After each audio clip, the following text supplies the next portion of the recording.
wabarakatuh. Selamat siang kawan-kawan sekalian, kawan-kawan jurnalis di Tangerang. Perkenalkan, nama saya Asnil. Sehari-hari dipanggil Asnil, bekerja di Harian Kontan atau tepatnya Media Ekonomi Kontan. Sudah bekerja di sana sejak 2007. Sebelumnya sempat di radio, kemudian juga di Koran Sindo dan beberapa media lokal di Jogja pernah, dan di Padang juga. Saya juga sebenarnya agak dikasih materi kode etik. Kebetulan yang undang juga kawan-kawan dari PWI Tangerang, sementara saya basis organisasinya adalah Aliansi Jurnalis Independen, yang tentunya punya sebenarnya sama, rambu-rambunya tetap kode etik jurnalistik Indonesia yang kita sepakati bersama di Dewan Pers. Tetapi Aji juga memiliki ada macam-macam, ada namanya pedoman perilaku jurnalis, ada juga kode etik wartawan Aji juga ada. Jadi tetapi saya tidak menjelaskan itu, saya hanya coba mungkin berdiskusi soal kode etik wartawan atau KEWI, atau juga disebut dengan kode etik jurnalis, yang itu disepakati dengan beberapa organisasi yang dinaungi di Dewan Pers. Itu, nah mungkin untuk slide, Bang Romli, saya harus share di sini atau ada admin yang bisa bantu? Ya, nanti ada admin, Bung. Ya. Nah, yang pertama itu yang saya lebih menekankan kepada soal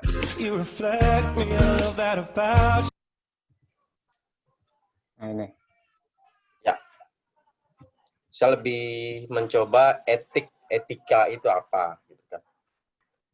Mungkin di sini ada Mbak Pinkan, saya juga nggak enak menjelaskan jurnalis senior yang sudah puluhan tahun di media. Coba nanti kalau misalkan saya salah ataupun keliru, mungkin Mbak Pinkan bisa membantu saya. Yang saya pelajari dan kemudian saya diskusikan dengan beberapa teman, ataupun saya pelajari di beberapa teman maupun di ruang kuliah, kebetulan saya adalah komunikasi. Etika yang saya tangkap di situ adalah sebuah rambu-rambu yang mengatur saya ketika berada dalam sebuah kelompok, atau saya berada dalam sebuah profesi, atau saya dalam sebuah kegiatan yang itu hanya bersifat segmented, hanya untuk itu aja. Misalkan jurnalis, dokter, advokat. Nah, rambu-rambu ketika menjalankan tugas itulah makanya harus ada yang aturannya. Nah, itu yang disebut etika. Nah, itulah, jadi dia tidak berlaku umum. Jadi etika jurnalis tidak bisa digunakan ketika saya makan di warung, ataupun saya ketemu orang tua, ngomong sama orang tua, saya tidak perlu menyebutkan diri saya adalah wartawan, karena itu bukan dalam rangka menjalankan tugas jurnalistik. Kemudian etika itu hanya berlaku dalam naungan organisasi atau profesi itu saja. Jadi ketika seorang jurnalis ingin menjadi advokat, ada kawan saya, dia adalah jurnalis freelance, tetapi dia kemudian mengurus ataupun menjadi advokat juga. Akhirnya dia memiliki dua etik yang harus dibawanya. Ketika dia melakukan liputan ataupun bekerja dalam kaidah jurnalistik, dia hanya membawa etika jurnalistik. Dia misalkan kalau dia mau wawancara, dia menyebutkan identitasnya. Jika dia memotret, kaidah-kaidah gambar misalkan tidak boleh menyampaikan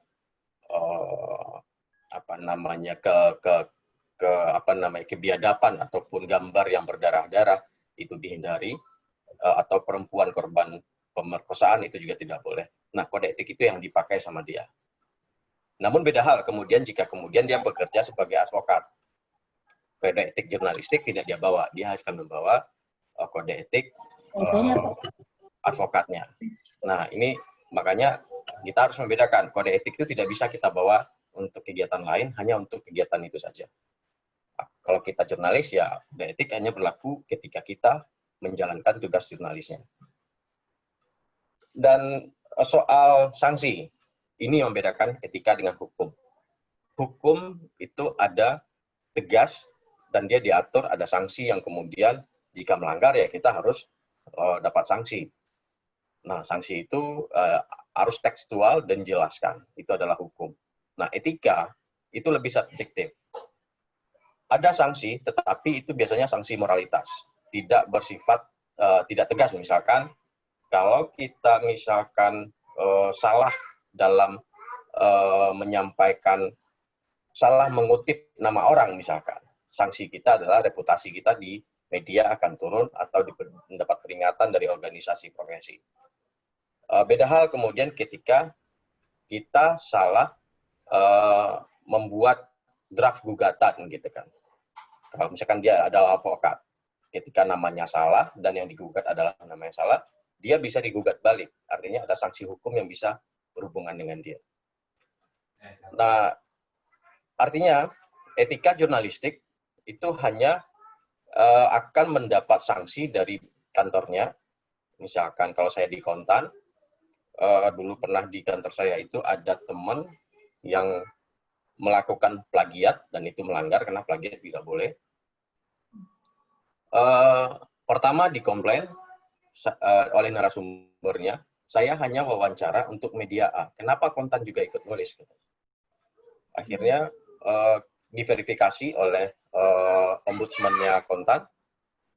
Ternyata di sana diketahui bahwasannya yang bersangkutan melakukan plagiat. Nah, kemudian diberi sanksi pilihannya dua, mau mundur atau dipecat. Akhirnya yang bersangkutan mundur. Nah, sanksi itu yang diberikan oleh kantor, tapi tidak ada sanksi hukum, dia harus dipenjara atau mendapat risiko dipidanakan. Kemudian etika jurnalistik yang tujuannya adalah mempertanggungjawabkan, si jurnalis bisa mempertanggungjawabkan karyanya. Dan rambu-rambu itu adalah semacam mengantarkan dia bisa membawakan pesan, sebuah informasi kepada publik, dan pesan tersebut itu tidak melanggar norma-norma yang ada di publik, norma-norma yang ada di komunitasnya. Jadi dia tidak boleh misalkan informasi yang dia dapat itu dibeli, atau informasi yang dia dapat orang dibayar untuk berbicara mengarahkan opini tertentu, itu kan tidak bisa. Nah, kira-kira seperti itu. Nah, kita kemudian bisa lebih umum kita bisa menjelaskan soal peran kita peran jurnalis itu sendiri. Di gambar itu ada sebuah foto. Ini adalah sebuah peristiwa di Palu, dan di situ ada sebuah menara yang roboh, ada masjid, ada rumah penduduk, dan banyak hal ada di situ. Nah, tugas seorang jurnalis lah yang kemudian menyebarkan informasi ini. Ini adalah kepentingan umum, bermanfaat bagi publik, karena di sini akan ada banyak informasi yang bisa kita sampaikan ke publik. Pertama ada tsunami, kedua ada dampak kerusakan, yang ketiga adalah bakalan ada korban jiwa, dan lain-lain. Ada banyak informasi yang ada di foto ini. Tetapi ketika publik hanya melihat foto ini, itu tak banyak tafsir yang bisa dia tangkap. Nah, peran kita adalah menjelaskan itu semua. Menyampaikan korban jiwa, peristiwa, dampak peristiwa ini, sampai kemudian kerusakan, orang hilang, tim yang penyelamat, dan lain-lain. Nah, itu kira-kira tugas kita. Menyampaikan informasinya yang akurat, kemudian itu bisa diterima oleh publik. Nah, dalam menjalankan itu, dibutuhkan yang namanya etika. Fotonya adalah, misalkan benar adalah foto saya, bukan foto yang kemudian kita ambil dari orang lain, yang belum tentu akurasinya itu benar. Kemudian kita lanjut soal prinsip etika jurnalistik. Pertama itu adalah jujur, akurat, objektif, dan untuk kepentingan publik, akuntabel, akuntabel, kemudian meminimalkan dampak kerusakan yang lebih jauh. Mungkin kawan-kawan di sini sudah pernah mendengar kabar dari yang seperti di foto ini, Ratna Sarumpait. Ketika foto itu tadi sama seperti dengan tafsir foto tadi, ketika foto ini beredar dari seorang, katakanlah Rahel Maryam misalkan, secara reputasi dia pasti kita percayai. Dia waktu itu menjabat sebagai anggota DPR RI. Kedua, fotonya yang disampaikan benar-benar menampilkan kerusakan pada wilayah muka dari Ratna Sarumpait. Nah, dari dua hal ini saja kita akan melihat adanya informasi disampaikan oleh seorang anggota DPR tentang Ratna Sarumpait, Ratna yang babak belur, dengan tampang babak belur. Tapi babak belurnya ini yang kemudian tidak bisa ditafsirkan sepihak oleh si Rahel maupun pembaca. Dan disinilah yang harus kita, tugas jurnalis yang sebenarnya untuk melakukan verifikasi.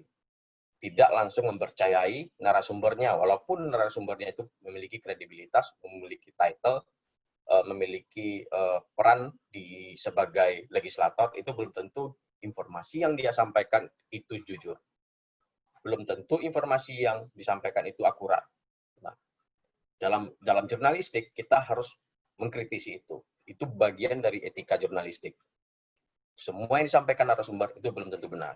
Kira-kira seperti itu. Makanya informasi ini beredar dia babak belur, viral.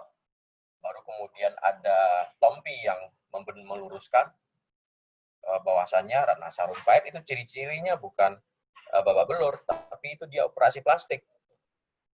Baru kemudian rame-rame ada yang beritanya dihapus, ada yang kemudian meralat, macam-macam yang dilakukan oleh media. Tidak hanya media mainstream, kesalahan-kesalahan itu dilakukan juga oleh media mainstream, tetapi ada yang melakukan meralatnya dengan jujur, dengan fair, ada juga yang kemudian menghapusnya. Itulah catatan kondisi pers kita. Mereka beritanya salah, tetapi dia tidak meminta maaf, tidak memberikan verifikasi, malah beritanya dihapus dan menganggap itu sesuatu yang biasa. Padahal Google itu merekam semua aktivitas media tersebut. Itu bisa dipanggil lagi, walaupun dia menghapus. Kemudian dalam menjalankan etika itu kita juga memiliki rambu-rambu hukum yang tidak boleh kita keluar dari jalur itu. Nah, etika yang berlaku di komunitas untuk dalam proses pencarian, tetapi dalam proses penerbitan yang secara luas berhubungan dengan orang lain, itu kita dinaungi oleh namanya Undang-Undang Pers nomor 40 tahun 99. Dalam undang-undang ini menjamin kita bahwasanya jurnalis itu harus menaati kode etik. Artinya menjalankan kode etik yang disepakati oleh Dewan Pers itu merupakan amanat dari undang-undang. Kita harus melakukannya. Jika kita tidak melakukannya, kita melanggar undang-undang, dan itu baru ada sanksi karena kita melanggar kode etik. Di undang-undang ini ada banyak hal yang diatur bagaimana seorang jurnalis memenuhi, kita disebutkan di situ intinya adalah jurnalis itu adalah wakil publik. Wakil masyarakat, kita adalah mata publik yang melihat sesuatu kemudian menyampaikannya ke publik. Mohon maaf, ada iklan.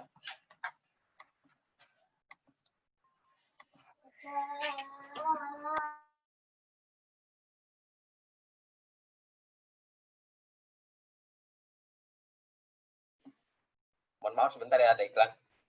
Ayo. Ya, silakan, Bung.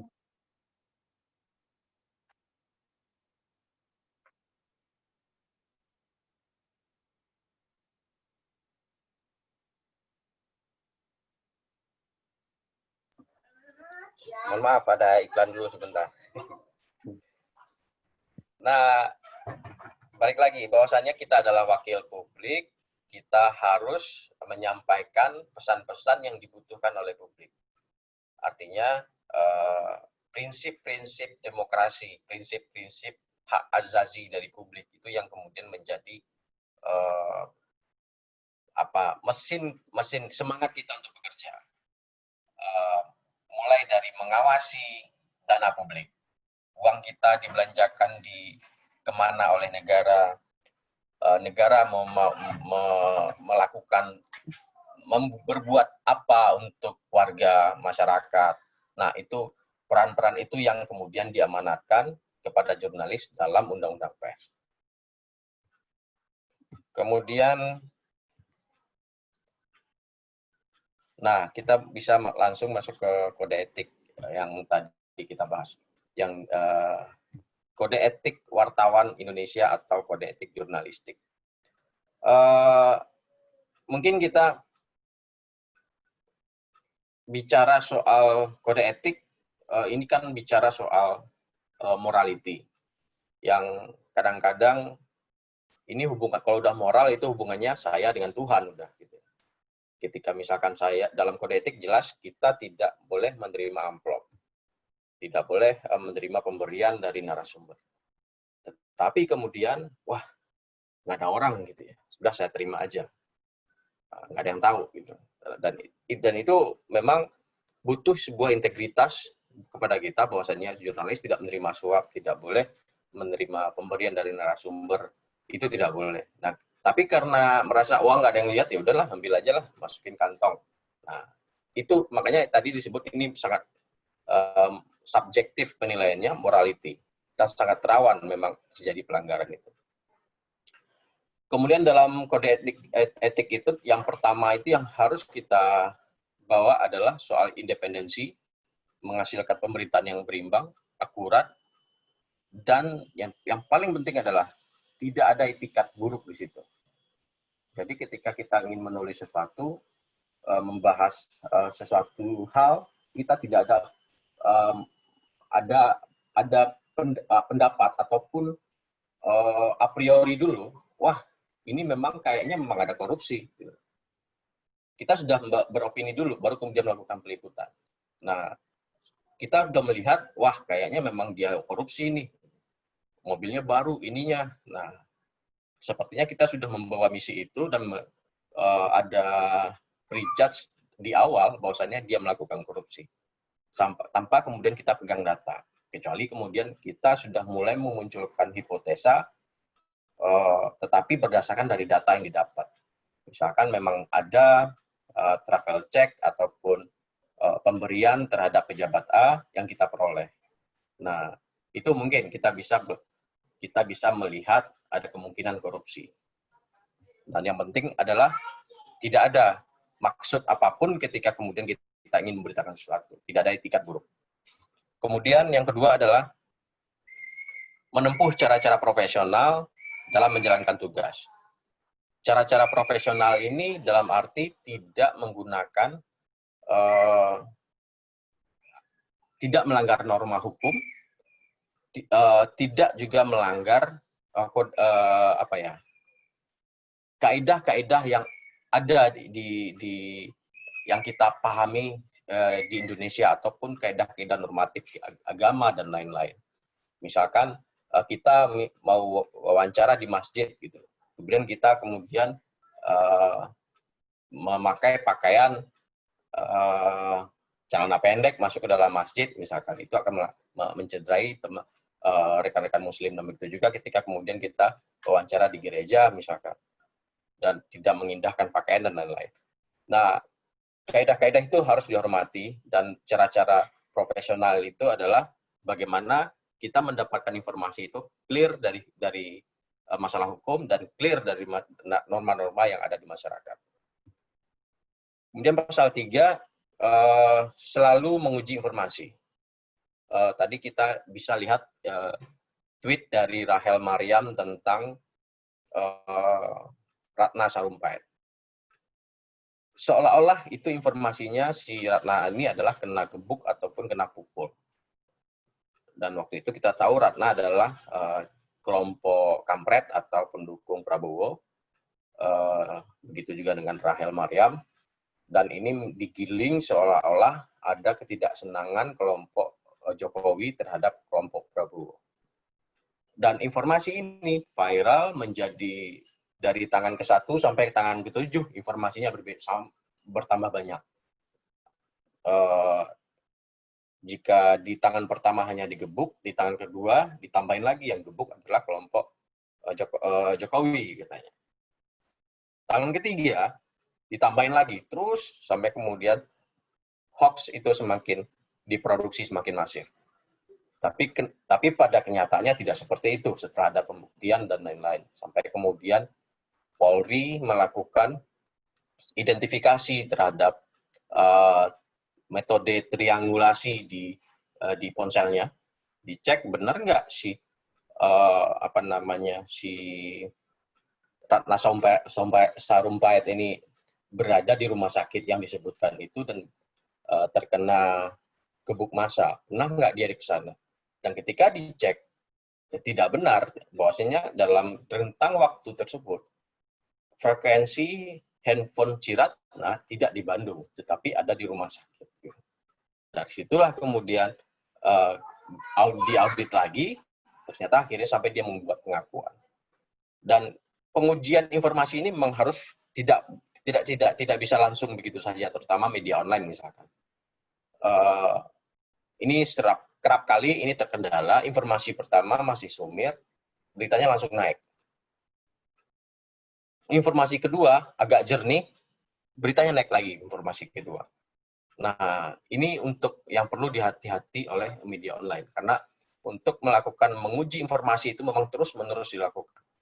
Kadang-kadang konfirmasi pertama belum cukup, sampai kemudian konfirmasi ke-7 baru kemudian ada pembenaran terhadap informasi itu, terutama untuk Ratna. Kita konfirmasi ke Ratna, ya saya dipukul katanya. Kemudian kita konfirmasi ke kepolisian, beda informasinya. Sampai kemudian kita konfirmasi ke Telkomsel, mengetahui di mana sih sinyal si Ratna Sarumpait ketika dia dipukul itu. Ternyata bukan di TKP yang disebutin. Dan dari situlah pembuktian pengujian informasi itu diketahui bahwasannya Ratna tidak dipukul. Pengujian informasinya sangat panjang. Kemudian pengujian informasi saat ini juga bisa kita lakukan dengan banyak hal misalkan. Tidak harus dengan wawancara. Sekarang kita sudah open data sudah bisa diakses. Contoh misalkan di Kabupaten Tangerang ada pilkada misalkan. Salah satu calon bilang angka kemiskinan di Tangerang naik sampai dari 10% menjadi 20%. Itu bahan kampanye kelompok A misalkan. Nah, kita bisa melakukan menguji informasi itu. Buka data BPS, cek data kependudukan, data kemiskinan, dari situ akan terlihat, trennya akan terlihat. Benar nggak sih angka kemiskinan naik? Oh, benar. Oh, tidak, angka kemiskinan malah turun. Artinya, informasi yang disampaikan oleh calon tersebut adalah informasi salah. Tugas jurnalis untuk menjelaskan itu. Bahwasannya si calon A menyampaikan informasi salah kepada publik. Dia demi kepentingan politik, dia menjual data-data kemiskinan yang itu data-data salah. Nah, pengujian informasi itu bisa dilakukan tanpa harus konfirmasi ke dia. Benar nggak data Pak? Dia pasti benar, bilang benar. Nah, konfirmasi selanjutnya bisa melakukan wawancara kepada kepala bidang kependudukan di daerah misalkan. Tetapi juga bisa kita ke BPS. Kemudian pasal 4 itu tidak boleh membuat berita bohong, fitnah, satis, dan cabul. Ini cukup mudah dipahami ya, tidak boleh menampilkan berita bohong. Kita ya seperti tadi, kalau kita sampaikan berita tanpa konfirmasi, tanpa uji informasi, ya kita bisa saja menyampaikan berita bohong. Sekitar 3 bulan yang lalu itu ada berita bohong sebenarnya soal Hadi Suprapto yang penemu yang mengklaim obat virus corona yang dengan Anji penyanyi itu. Tanpa ada uji informasi, banyak media yang menulis seolah-olah obat yang herbal yang diklaim Hadi itu adalah obat antivirus. Kemudian fitnah, sama seperti tadi, kemudian sadis, ya tidak menjelaskan detail kalau kita berita teks atau tulis, kita sebenarnya bisa menggambarkan kesadisan itu, tapi tanpa kemudian menjelaskan bagaimana dia membunuh, bagaimana pisau menusuk perutnya, ususnya terburai, berserakan, bau anyir darah langsung tercium dari jarak 3 meter, itu tidak perlu dijelaskan. Itu sudah sadisme. Itu tidak. Kita cukup menjelaskan yang sudah kebiadaban pelaku terhadap korban terlihat dari bentuk sejumlah tusukan di tubuhnya. Itu sudah menggambarkan kesadisan sebenarnya. Tetapi tanpa harus mengangkat sadismenya. Kemudian cabul, nanti juga akan kita jelaskan. Tidak ya, berita-berita kalau zaman dulu ada zaman lampu merah, lampu kuning, itulah eksploitasi orientasi seksual di media kita, menjelaskan untuk sekarang juga terjadi juga sih untuk media online untuk mengejar clickbait, tubuh perempuan dijadikan objek berita, kemudian teks yang kemudian mengarah ke cabul dan lain-lain, itu tidak boleh. Kemudian selanjutnya pasal 5, wartawan Indonesia tidak menyebutkan identitas korban kejahatan sosial dan tidak menyebut identitas anak yang menjadi pelaku kejahatan. Nah, ini banyak teman-teman yang kita temuin, yang saya ketemuin dengan teman-teman di komunitas. Peristiwa ini kerap kali terulang. Saya nggak tahu apakah ini terjadi karena minimnya pengetahuan atau benar-benar demi kecepatan banyak media online yang kadang-kadang mengabaikannya. Dulu yang menjadi perhatian saya adalah waktu itu ada Eno yang dibunuh dibunuh dengan memasukkan gagang cangkul kemaluannya. Itu dieksploitasi besar-besaran. Jadi si Eno ini tidak hanya korban pembunuhan, tetapi juga dia korban eksploitasi media. Sampai dia udah meninggal, di aib-aib yang ada pada dirinya itu dibongkar habis oleh beberapa media. Salah satu contohnya ini menggambarkan sadisme sebenarnya. Bahkan ada yang secara vulgar menampilkan gagang cangkul tersebut. Itu sudah sadisme dan sudah ya tidak melewati batas etika udah itu. Kalau menurut saya, karena udah sangat-sangat bagaimana bayangin ketika orang tua Eno melihat itu, atau Eno ini misalkan sudah punya anak, dia melihat ibunya, karena berita ini pasti terekam di Google. Bayangkan jika si Eno ini punya anak, 20 tahun kemudian masih melihat foto ibunya seperti ini. Malu kan ketika dia mau bersuami, si anaknya Eno melihat beritanya ibunya seperti ini, calon suaminya bisa nggak jadi. Inilah yang perlu menjadi perhatian kita bersama. Soal sadisme perempuan yang dieksploitasi, diperkosa, atau dibunuh, itu jangan sampai kemudian kita tampilkan dan itu membuat risiko bagi dia dan keluarganya di masa yang akan datang. Kemudian yang keempat itu tidak menyalahkan profesi, tidak menerima suap, tadi sempat saya singgung. Karena akan mengurangi independensi dia ketika menulis berita, ketika dia dapat suap, dapat fasilitas yang tidak ada hubungannya dengan walaupun tidak ada hubungan dengan berita dia, itu akan membuat berita cenderung daya kritisnya akan hilang ketika melakukan itu. Kemudian 7, hak tolak. Nah, hak tolak untuk melindungi narasumber yang tidak bersedia disebut identitasnya, keberadaannya, atau dia memberikan embargo, informasi latar belakang, off the record, dan lain-lain. Nah, ada banyak sebenarnya cara kita jurnalis untuk mendapatkan informasi tanpa kemudian mengorbankan narasumber. Belakangan ini mulai cenderung narasumber kita, jurnalis itu digugat. Ketika dia menyampaikan pendapat, langsung digugat. Nah, akhirnya kita juga harus kritis juga.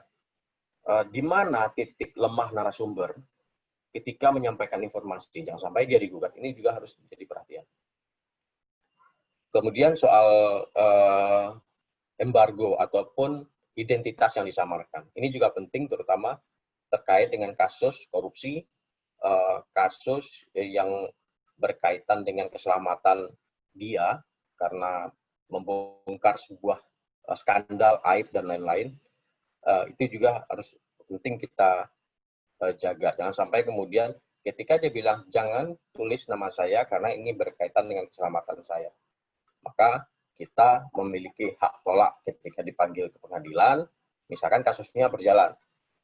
Kita bisa menolak ke depan hakim, mengacu kode etik, saya menolak untuk memberikan siapa narasumber saya yang menjelaskan soal kasus ini. Titik, dan kita berhak melakukan itu di pengadilan. Itu yang dimaksud dengan hak tolak. Kemudian juga embargo itu adalah menunda siaran disiarkan. Misalkan ada penjelasan hari ini terkait dengan Omnibus Law misalkan Jokowi ataupun ada dari DPR bilang besok akan ada sidang paripurna untuk membatalkan atau menerbitkan undang-undang baru untuk membatalkan undang-undang Omnibus Law misalkan. Tapi saya embargo ya, informasi ini boleh diterbitkan besok pagi. Nah, itu yang disebut embargo, menunda siarnya. Kemudian ada off the record ya sama sekali kita tidak bisa mengutipnya. Ini off the record ya, tidak bisa ditulis, cukup kamu aja yang tahu. Nah, itu off the record itu ya tidak, sama sekali tidak boleh ditulis. Walaupun kita sebutin sumber, nggak bisa juga. Kecuali dia menjelaskan, ini background, bisa kamu tulis, tapi jangan sebut nama itu dari saya. Nah, itu background, artinya kesepakatan itu bisa kita tulis, tetapi tidak menampilkan nama dia.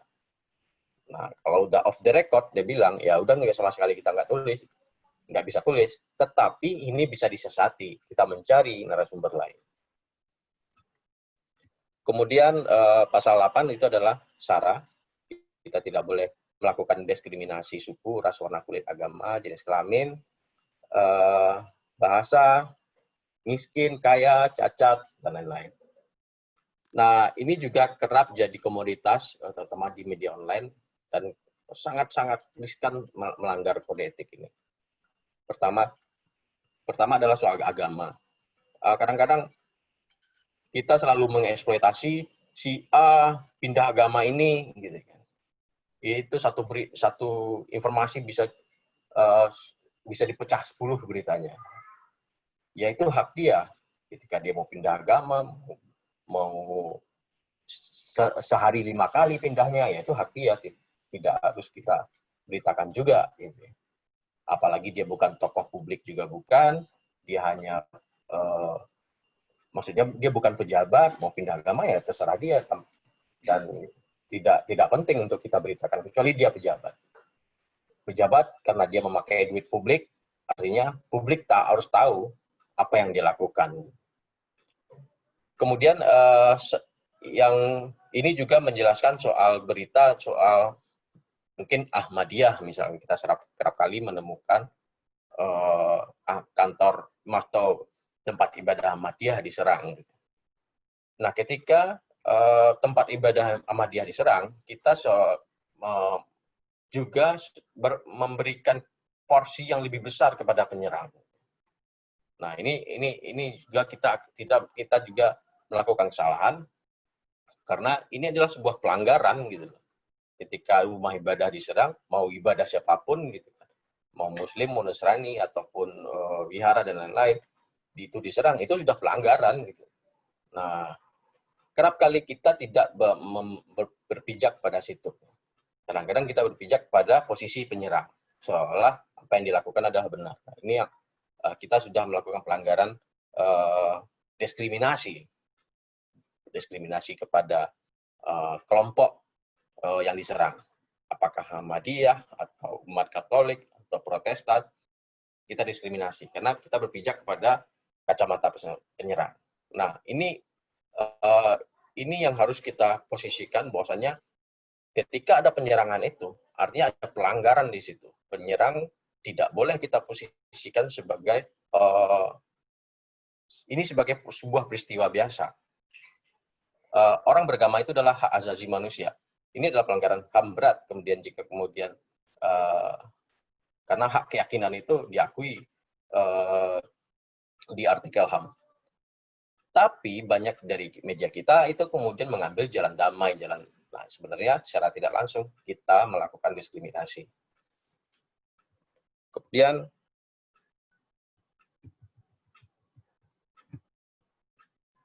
nah, ini soal pejabat publik.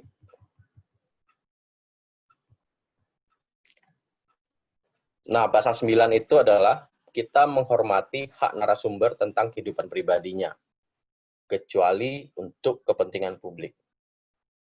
Misalkan, apakah kita boleh memberitakan artis atau selebritis terkenal sekarang, Rafli Ahmad misalkan. Rafli Ahmad punya selingkuhan, terus selingkuhannya kita kejar terus sampai rumahnya kita tongkrongin,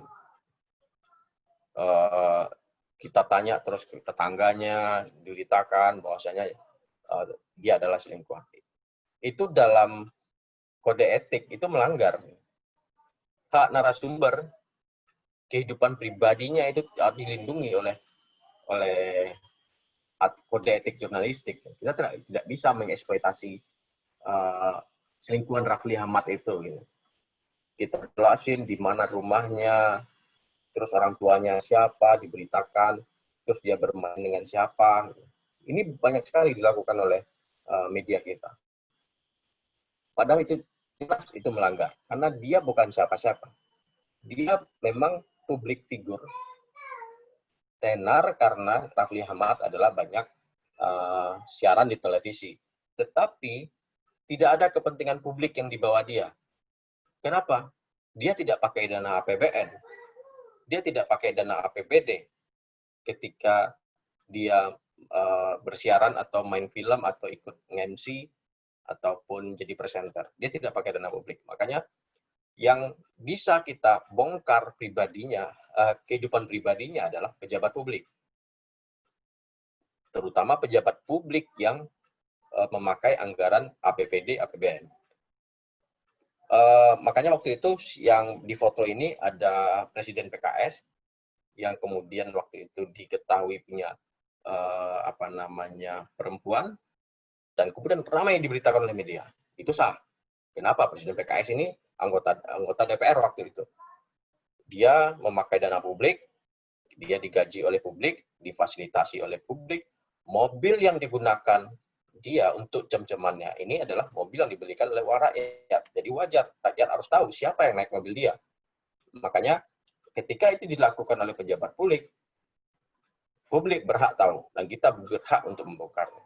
Tetapi kita tidak berhak membongkar informasi publik figur tadi yang tidak menggunakan APBN tadi. Karena nggak ada kepentingan publik di bawah dia. Selanjutnya pasal 10,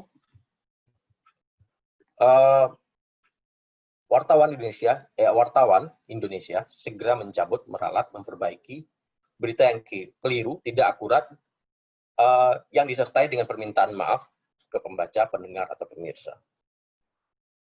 Ya, wartawan itu bukan malaikat. Yang apa yang dia tulis, apa yang dia sampaikan itu adalah wahyu, kebenaran mutlak yang tidak bisa diganggu-gugat.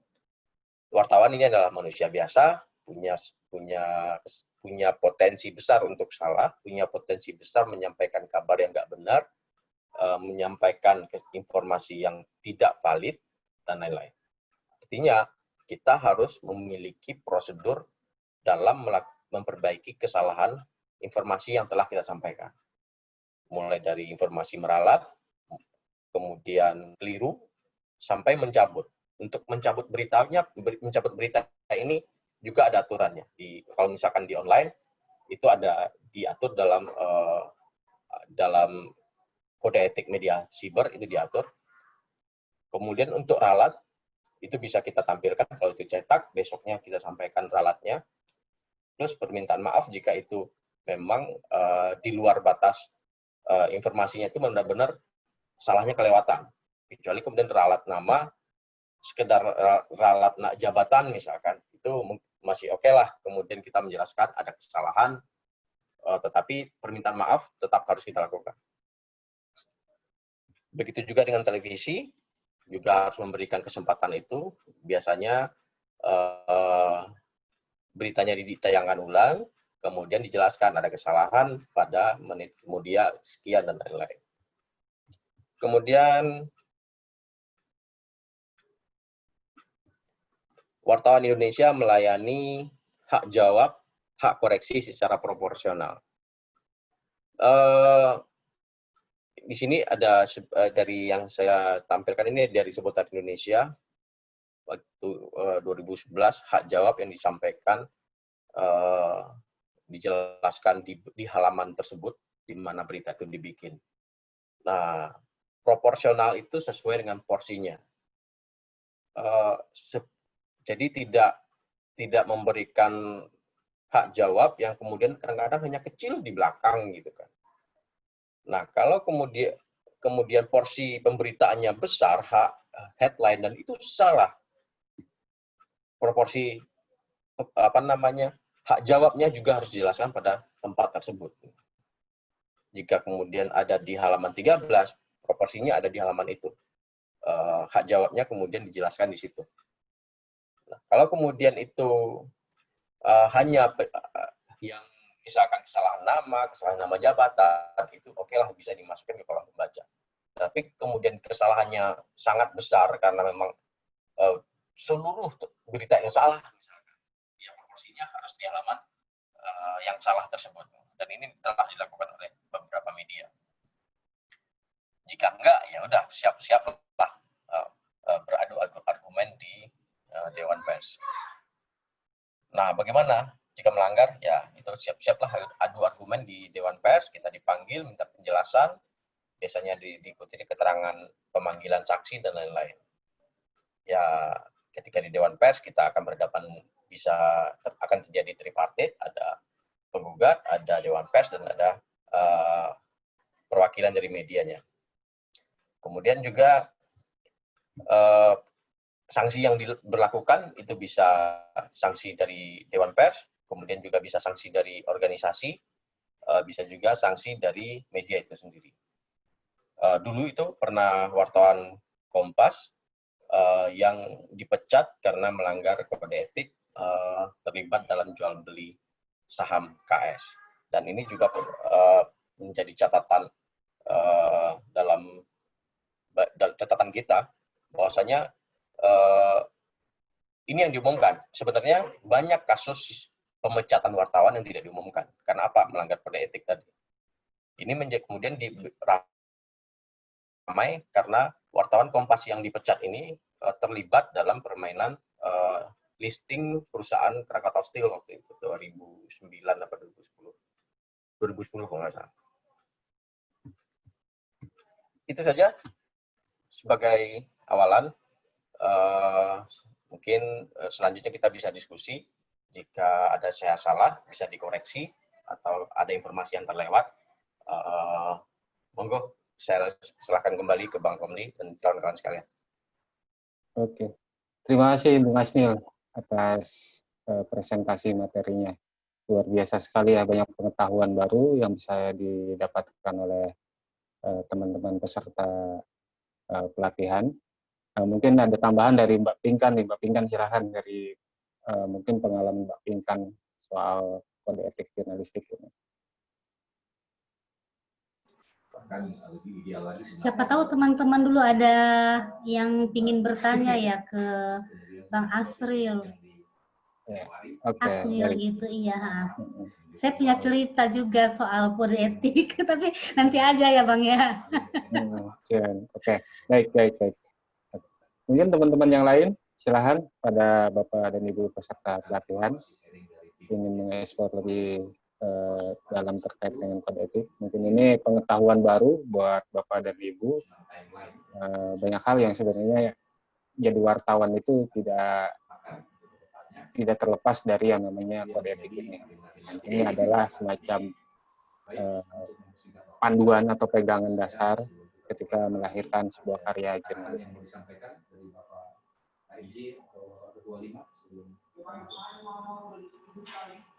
Dan Bung Todi mungkin biasanya Pak Ketua 5 atau Bapak Pendeta sebelum masuk. Silakan Pak. Kalau belum ada, Bang saya tambahin ya cerita. Okay. Saya cerita ya. Iya. Jadi yang tadi Bang Asnil bilang yang soal apa pasal 7 ya. Nah, ini saya catat tadi. Pasal 7 soal hak tolak untuk datang ke satu pengadilan atau apa, saya pernah punya pengalaman.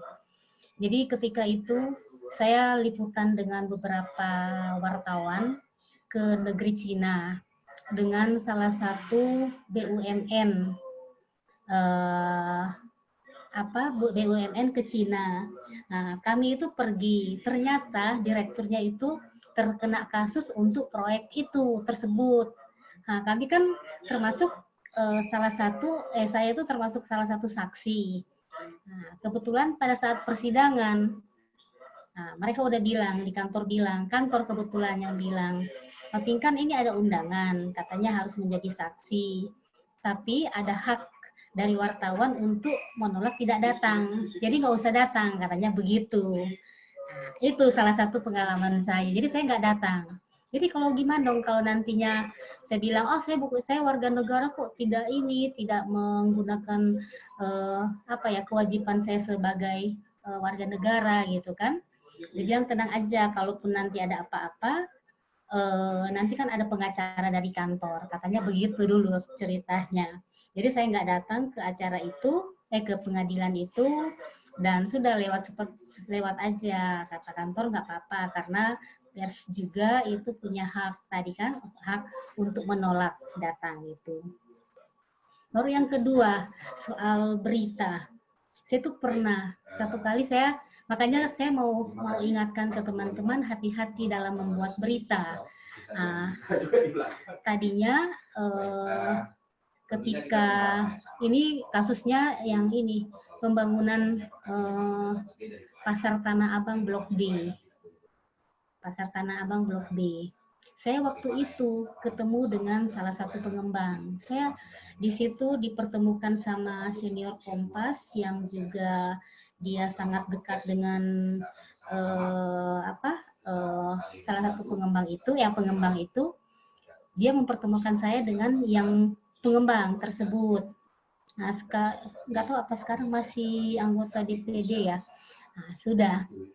Saya tidak akan menyebut nama ya di sini. Nah, udah. Ketika itu saya wawancara langsung mengenai pasar Blok B yang direnovasi kembali. Kenapa sih pedagang-pedagang lama di pasar Tanah Abang ini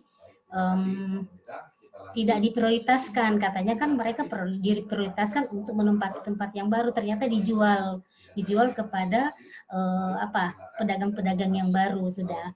Saya udah ngobrol bagaimana. Kebetulan setelah terakhir wawancara, saya dikasih satu bundelin data-data soal pengembangan Tanah Abang Blok B ini. Nah, dan saya minta, mau dong Pak, tolong ditulis namanya gitu kan. Nah, dia tulis di data yang dia berikan ke saya gitu. Nah, saya nggak tahu ketika saya buat berita berdua dengan teman, keluarlah berita itu. Nggak lama kemudian saya dapat surat cinta dari Dewan Pers bahwa saya itu tidak pernah wawancara dengan yang bersangkutan. Dapat Bang Puter punya? Baik. Nah, katanya itu saya nggak wawancara dengan yang bersangkutan. Saya bilang, kan akhirnya kan saya dapat surat cinta dari redaksi kasih ke saya, berikan surat itu, dan saya disuruh memberikan penjelasan dalam surat tersebut. Saya buatlah catatan-catatan. Saya bilang saya punya bukti dan yang apa? Walaupun cuma dokumen itu, saya punya bukti dan tulisan yang ada namanya dia itu tulisan tangannya dia gitu kan. Selain saya pikir kalau saya ngajak teman saya yang mantan Kompas ini menjadi saksi, bisa aja karena dia berteman dengan yang bersangkutan, yang menggugat saya gitu kan, karena berita saya. Udah, akhirnya saya bilang, saya kalau rekaman sih saya punya gitu. Cuma kata editor saya, rekaman itu tidak menjadi satu barang bukti gitu kan. Apa dong gitu. Saya bilang saya cuma baru punya barang bukti selain rekaman dan dokumen ini. Dari mana saya akan dapat dokumen ini kalau bukannya dari yang bersangkutan gitu kan. Udah, itu akhirnya tidak ada lagi proses-proses selanjutnya dari kasus saya dengan Tanah Abang Blok B itu. Itu aja Bang Asrul dan Bang Romli. Iya, cerita yang menarik. Seru-seru tapi serem. Ya, Pengalaman. ini juga Oh iya harus dengan jadi ya. iya dengan temanku yang tadi Mas Asnil bilang yang ada Kompas juga yang diminta untuk mengundurkan diri, sebenarnya dia udah kasus kedua. Yang pertama soal kalau mungkin yang sama kali ya. Yang pertama itu mengenai berita berita orang yang tadi Bang Asril bilang kan kalau misalnya kita mau mengutip tulisan orang, kita harus mencantumkan nama yang bersangkutan. Nah, kebetulan temanku itu ini dia menulis mengambil tentang itu sepak bola ya. Ini dia ngambil ulasan yang ditulis oleh seseorang, tapi dia lupa, nggak tahu apakah lupa atau gimana gitu kan. Nah, dia tidak mencantumkan nama. Kebetulan yang orang bersangkutan membaca tulisan itu, sehingga diproteslah. Tapi waktu itu ganjaran dari kantor, kalau nggak salah itu dia tidak diizinkan menulis dalam 1 bulan atau berapa gitu. Nah, nanti yang lebih perparah lagi ketika bermain dia menjadi humas yang menulis rilis untuk teman-teman.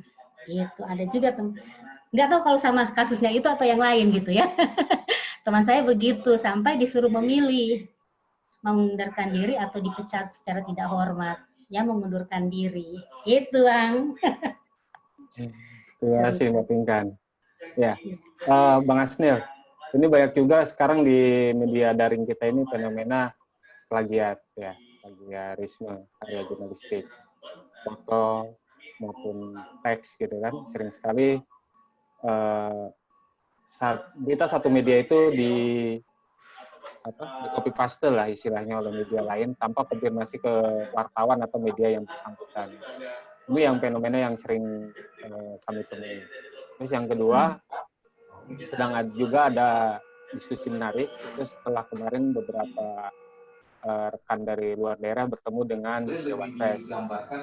Ini soal fenomena di daerah itu ada kita tahu bersama sudah pernah ada, tapi saya nggak tahu apakah sudah disebarluaskan.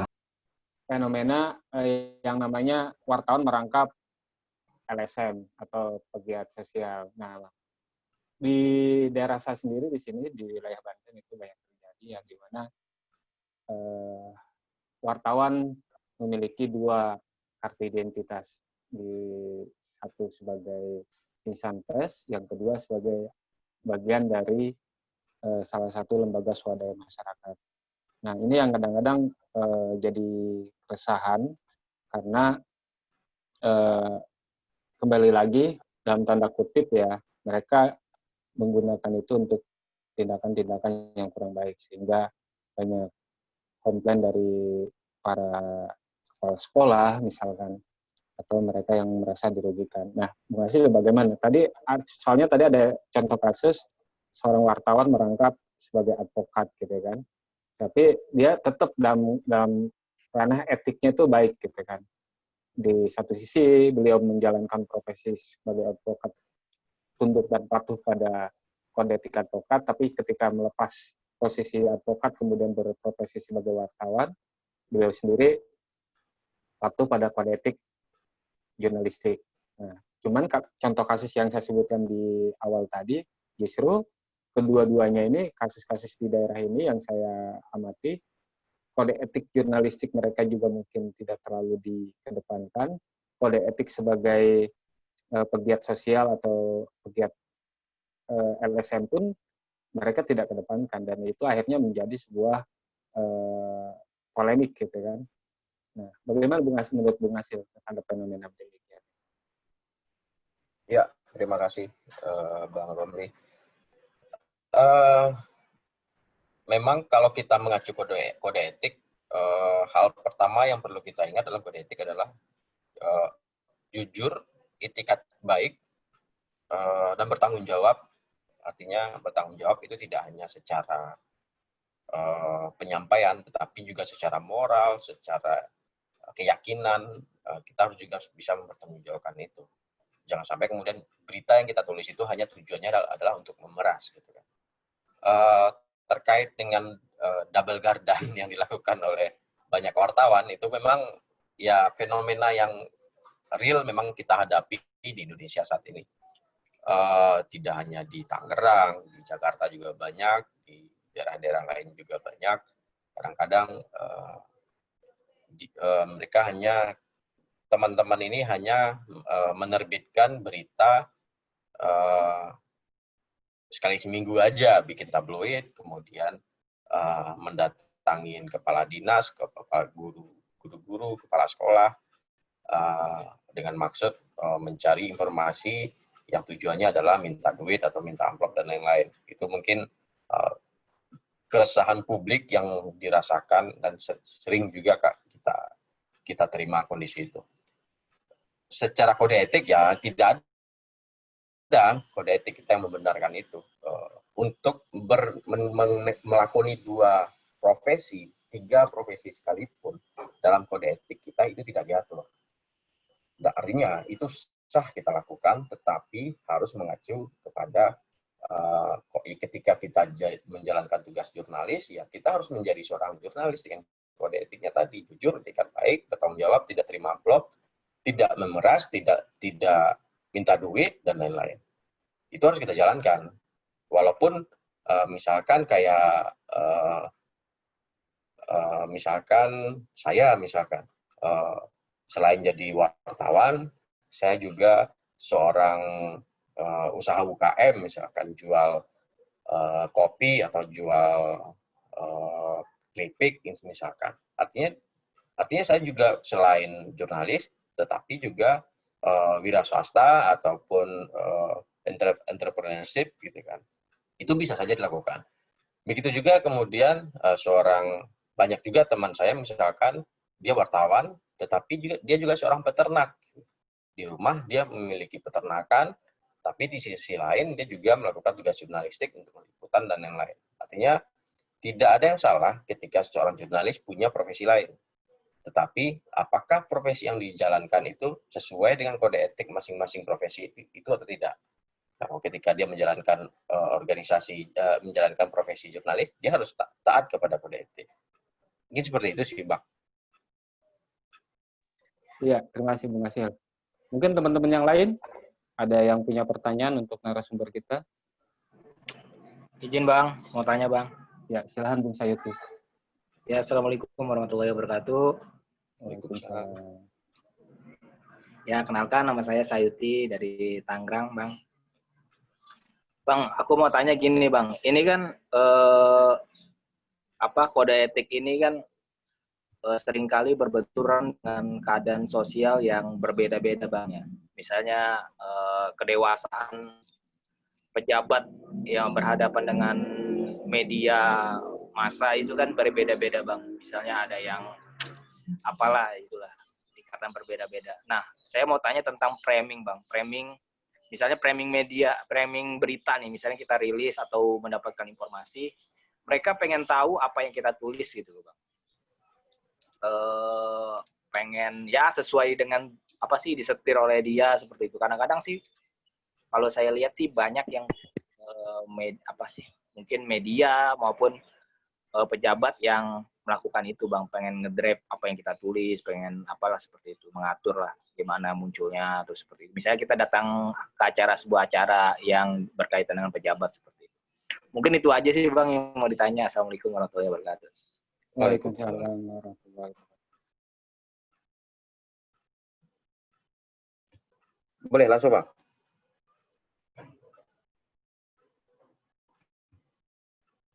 Langsung saya jawab ya.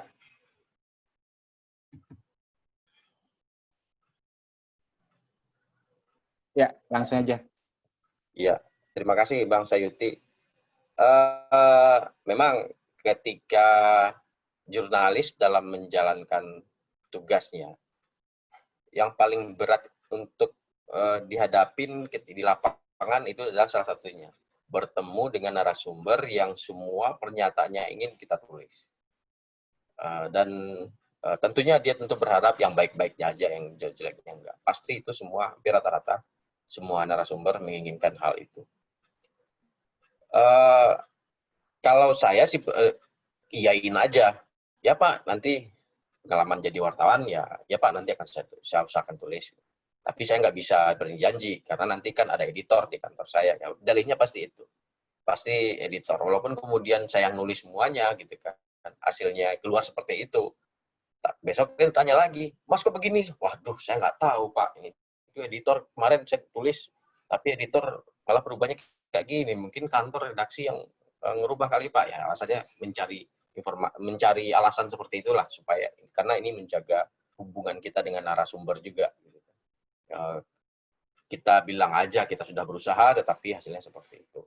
Ya, kemudian terkait dengan ngedrive dan framing yang dia lakukan sebagai narasumber, dia tentu ingin melakukan itu. Kita harus menghargai juga karena kita akan berhubungan lama dengan dia karena dia adalah narasumber kita. Ya, artinya sosial sikap kita dengan dia harus dijaga juga. Nggak boleh, nggak bisa Pak. Kalau Bapak ingin ini ya jangan gitu, Bapak aktorial aja. Nah besok kita hubungi nggak mau diwawancarakan, kasihan kenanya kita juga. Nah persuasif aja lah ketika menghadapi hal-hal tersebut. Tapi hati-hati jika kemudian mereka sudah mulai ngejamu kita, ngasih amplop, nah itu udah kita harus tolak itu. Kalau kode etik tidak boleh melakukan itu. Apapun yang diterima oleh narasumber, kalau oke makan, oke lah itu sebagai relasi, kita ngopi, kita makan sama dia, diajak makan, relasi yang sebatas hubungan personal. Gitu. Tapi kemudian kita sudah diajak belanja dan lain-lain ya, itu saya rasa sudah melanggar kode etik. Tapi kalau kemudian saja makan, kalau beberapa kantor di Jakarta itu malah mengalokasikan anggaran untuk wartawannya untuk mentraktir narasumbernya. Jadi kayak saya di Kontan gitu ya, saya bisa membayar narasumber itu, tidak harus narasumber yang bayar itu. Jadi ya itu dibalik lagi kebijakan dari kantor masing-masing. Dan framing apa yang kita tulis kembali lagi kepada kita, kepada kode etik, jujur, etikat baik. Kalau memang framingnya memang baik, memang fakta yang kita lihat baik, ya kita nggak boleh membuat itu nggak baik juga gitu. Nah, misalkan dia memang kita ketahui adalah sosok yang baik untuk pengembangan usaha atau apa, gitu, dia pejabat yang memang fair, memang kelihatan faktanya memang baik, ya kita harus akui itu juga sih. Begitu paling Bang Sayuti. Ya, terima kasih Bung Asnil. Silakan Bung Hendra tadi mau bertanya. Silakan Bung Hendra. Halo Bung Hendra.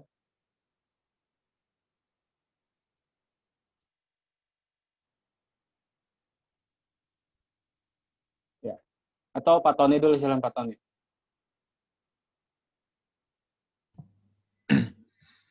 Baik, Assalamualaikum warahmatullahi wabarakatuh. Waalaikumsalam warahmatullahi wabarakatuh. Selamat siang semuanya, terutama kepada narasumber dan semua yang sekarang bergabung. Ada beberapa pertanyaan yang akan dilontarkan. Yang pertama, seorang jurnalis itu ketika akan meliput suatu peristiwa ke lapangan, apakah harus selalu membawa kartu identitas dan surat tugas dari tempat bernaungnya sebagai wartawan, atau bagaimana etikanya? Dan apakah suatu berita tersebut diburu memang berdasarkan rencana target berita kantor tempat bernaung, atau memang secara pribadi wartawan itu sendiri yang mencari berita? Oke, jelas? Ya. Oke. Itu dulu, Bung. Oke. Romli itu dulu ya. Terima kasih. Ya, terima kasih. Silakan Bung Asnil Ya. jawab. Terima kasih. Dalam kode etik itu yang dijelaskan adalah jurnalis harus menyebutkan identitasnya, artinya ditempuh dengan cara yang jujur. Artinya kita harus jujur, kita sudah punya kartu pers, kartu pers kita ketinggalan, surat tugas kita belum bikinkan, selama itu jujur, itu bisa kita lakukan.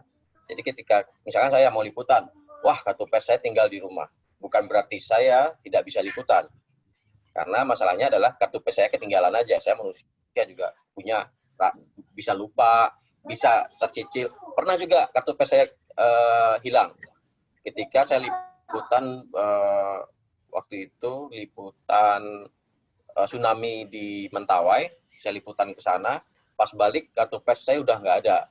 Nah, ketika saya liputan di waktu itu di BPBD di Padang waktu itu, saya sempat ditanya kartu persnya nggak ada. Cuma untungnya saya bawa kartu nama, dan kartu nama di situ disebutin pekerjaan adalah jurnalis. Pakai itu aja, saya kemudian bisa melakukan liputan. Selama itu jujur, itu intinya kita jelasin kartu pers tinggal, kelupaan atau belum dibikin pun kita selama itu jujur tidak ada masalah. Kemudian terkait dengan perencanaan berita, itu memang kembali lagi dari redaksinya. Yang namanya jurnalis bertugas adalah untuk liputan. Nah, ketika liputan itu ada dua, ada yang direncanakan, ada yang benar-benar tak terencana, tetapi kita ada waktu itu di sana. Misalkan kita dalam perjalanan, tiba-tiba ada seorang pejabat yang kemudian tabrakan. Tidak tulis beritanya, itu kan tidak direncanakan. Dan itu bisa ditawarkan ke redaksi, rapat redaksi, karena berita di media, terutama media cetak itu didesain HL-nya apa, halaman dalam apa, halaman belakang apa. Nah, nanti dicari reporternya yang bertugas siapa, menulis apa, atau juga bisa diajukan oleh reporter itu. Misalkan masuk berita yang kemudian nggak direncanakan, itu bisa juga masuk. Tapi itu untuk cetak. Untuk online biasanya itu menampung semua berita yang ada, karena karakternya limited kan, halamannya bebas mau diisi sebanyak apapun. Sehingga ketika dia di lapangan, dia ditugaskan hanya meliput soal PLTU di Banten misalkan. Tetapi ketika sampai di Banten, dia menemukan soal soal pariwisata misalkan, minat wisata yang banyak dan lain-lain. Artinya ada berita baru yang didapatkan, dan itu bisa juga masuk ke medianya. Kalau dia media online itu sangat menampung, semua berita akan ditampung. Tapi kalau media cetak nanti akan dibahas di redaksi, ini mau naik atau tidak. Nanti tergantung seberapa kuat si jurnalis ini mengajukan. Ini berita bagus karena hanya kita yang baru mendapatkan informasi ini. Mungkin seperti itu. Iya. Terima kasih Bung Asnil. Silakan Pak Hendra. Assalamualaikum warahmatullahi wabarakatuh. Bang Asnil, pertanyaan saya adalah, misalkan pada suatu perusahaan pabrik lah besar di Kabupaten Tangerang ya, itu ada staf-stafnya misalkan melakukan pungli ketika ada karyawan yang mau masuk ke pabrik itu. Nah, kita sebagai jurnalistik itu mau konfirmasi ke pimpinan perusahaan itu ketika pimpinan perusahaan itu menanyakan identitas si pelaku misalkan, itu adakah kewajiban dari seorang jurnalis untuk menyampaikan ke si pimpinan itu gitu? Atau seperti apa, Bang? Terima kasih, Bang. Terima kasih Bung Hendra. Ya, Nah, ini juga menjadi hal yang sangat pelik bagi media untuk menyampaikan identitas narasumber ya, terutama yang berkaitan dengan pekerjaan, berkaitan dengan nasib dia setelah kita sampaikan, atau berkaitan dengan keselamatan dia dan keluarganya. Nah, dalam beberapa kasus ada yang tadi yang poin di hak tolak, hak melindungi narasumber itu, kita berhak untuk tidak menyebutkan namanya. Karena alasan identitas dia ketika kita sebutkan itu akan terancam. Terancam dia di PHK, terancam dia dipidanakan karena misalkan dianggap memberikan berita bohong misalkan. Bisa saja. Atau dia diancam dibunuh dan lain-lain. Itu harus kita hormati juga. Nah, artinya ketika kita akan memberitakan sebuah peristiwa, misalkan ada pungli dari oknum perusahaan ke pegawainya, kita benar-benar pastikan kita benar-benar mendapatkan bahan yang memang akurasinya tinggi, agar peristiwa yang tadi yang dikhawatirkan itu tidak terjadi. Dan konfirmasi harus kita lakukan. Benar nggak sih pegawai itu membayar pungli ke oknum tersebut? Nah, jika itu cerita itu memang sudah terkonfirmasi, faktanya kita dapat, buktinya ada foto atau dokumen tanda terima ada, saksi yang melihat juga itu ada, artinya kita sudah aman. Bahwasannya pelaku oknum yang meminta itu ketika kita beritakan itu tidak ada masalah karena memang ada bukti yang menyebutkan itu. Dan pelaku juga korban juga banyak yang kita temuin menyampaikan itu. Tapi kemudian jika pelaku ini kita anggap informasinya belum kuat, hanya masih dugaan-dugaan, data-datanya belum ada, ya kita harus melindungi dia juga karena nggak bisa kita langsung memvonis dia melakukan pungli. Makanya di dalam pemberitaan itu kita harus menulis soal dugaan kepada jadi tidak langsung menjudge pelaku pungli itu. Nah, kita tidak bisa menulis seperti itu juga. Nah, terkait dengan perlindungan narasumber tadi, yang kita lindungi adalah tentu korban, bukan pelaku ya. Yang dilindungi tadi ya bukan korban. Kalau pelaku, selama bukti itu kuat, kita boleh menyebut namanya. Saksinya ada, datanya ada, itu bisa kuat. Tapi kalau korban ini yang mesti hati-hati. Jika sampai kemudian korban yang kita sampaikan dia mengaku diperas oleh oknum atasannya, nah kita harus menghormati si korban ini karena bisa jadi ketika kita beritakan korban ini dipanggil oleh atasannya besoknya dipecat. Nah itu yang narasumber seperti ini yang harus dilindungi. Seperti itu mungkin Bang Hendra. Iya. Terima kasih Bung Asnil. Silakan teman-teman yang lain ada yang masih mau bertanya? Ya, sambil menunggu pertanyaan teman-teman yang lain, Bung Asnil. Ini kan banyak kasus soal diskriminasi tadi ya. Terutama mungkin kalau di media daring itu soal katakanlah pemberitaan prostitusi yang selalu dari sudut pandangnya dari sudut pandang yang perempuannya gitu kan. Padahal prostitusi itu kan melibatkan dua pihak, ada perempuan, ada laki-laki. Nah, rata-rata media daring ini hari ini lebih banyak mengeksploitasi ketika misalkan memberitakan kasus prostitusi itu ke sisi perempuannya. Ini kan kalau menurut kacamata saya pribadi sebuah diskriminasi gitu kan. Karena prostitusi tidak hanya oleh perempuan, tapi juga ada pelaku lain, yaitu laki-laki. Nah, gimana nih supaya teman-teman memiliki perspektif yang clear terhadap pemberitaan prostitusi ini menurut kacamata Bung Asnil bagaimana menyajikannya kepada pembaca? Iya, nah maskulinitas media kita ini kan masih sampai sekarang masih terjadi ya. Jadi perspektif gender media kita ini PR banget. Sampai sekarang itu jika ada kasus artis prostitusi, misalkan Vanessa Angel waktu tahun lalu gitu kan. Itu yang dieksploitasi adalah Vanessa Angel-nya, bukan siapa yang pemakainya misalkan. Dan bahkan tetangga-tetangganya Vanessa Angel itu diwawancarai semua. Bapaknya keluarganya, tetangganya, ataupun ketua RT dan lain-lain. Dan seolah-olah dia adalah makhluk paling bejat di dunia ketika diposisikan seperti itu. Nah, ini juga kembali lagi di jurnalis dan medianya, di redaksinya tadi.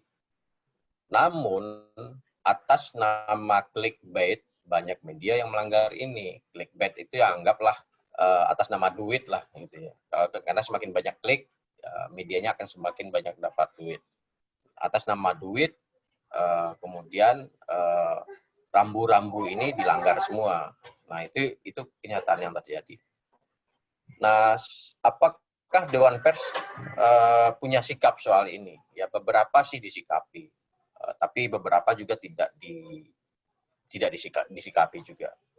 Nah, seharusnya ranah itu harus ada komitmen khusus di Serikat Pekerja Pers dan aliansi media siber dan sejenisnya, agar ada komitmen bersama di pengusaha media ini untuk tidak mengeksploitasi perempuan sebagai objek yang kemudian objek berita yang misalkan dia diperkosa, setelah diperkosa pelaku, dia diperkosa juga oleh media, dua kali korban dia. Itu yang terjadi. Nah, di tingkat jurnalis, kode etik itu sudah mengatur cukup jelas. Tetapi yang masalah itu adalah penyedia space itu meminta untuk melakukan itu. Bingung juga kan.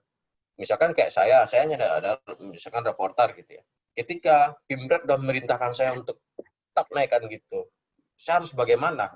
Saya nolak besok gaji saya diturunin, saya nolak besok saya nggak bisa naik jabatan, saya nolak uang saya bisa ditahan. Nah, ini politik ruang redaksi ini kita harus juga perlu hati-hati juga menyikapi hal ini. Makanya dorongan untuk mengubah ini tidak hanya cukup oleh di jurnalis, tetapi juga di asosiasi serikat pengusahanya juga. Nah, Dewan Pers sendiri sampai setahu saya saat ini yang terbaru, Dewan Pers sudah mengeluarkan pedoman pemberitaan bunuh diri.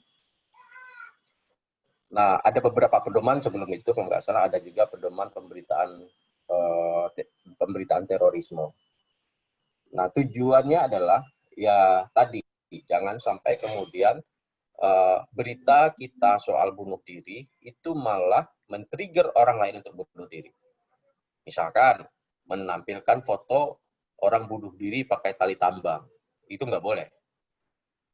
Dalam standar internasional itu juga nggak boleh. Dalam standar beberapa yang dilakukan oleh beberapa media di luar negeri, memberitakan seseorang bunuh diri itu tidak boleh menjelaskan detail bagaimana dia mengakhiri hidupnya. Namun media kita seringkali mengeksploitasi itu besar-besaran. Diceritakan tambangnya diperoleh di mana, kemudian dia nyari tiang apa yang harus dicari untuk gantung diri. Diceritakan juga pertama dia kali gagal karena kayu ukuran gantungnya kecil, patah, dia mencari, itu nggak boleh. Atau diceritakan juga dia membunuh diri pakai obat serangga. Difotoin juga obat serangganya. Dan itu sebenarnya bisa men-trigger orang melakukan hal yang sama. Nah, itu dalam pedoman pemberitaan Dewan Pers itu juga sudah dikeluarkan, itu nggak boleh. Kemudian dalam pemberitaan bunuh diri juga harus sekarang dalam pedoman pemberitaan Dewan Pers itu harus mencantumkan tempat konsultasi jika pembaca ada kecenderungan untuk itu. Jadi nanti bisa dilihat di laman Dewan Pers, itu ada ketika kita memberitakan bunuh diri, kita harus jelaskan jika ada pembaca yang punya kecenderungan untuk bunuh diri, bisa konsultasi ke link berikut, nomor hotline berikut. Itu. Nah, namun satu lagi, kesalahan itu tidak hanya juga pada jurnalisnya, tetapi juga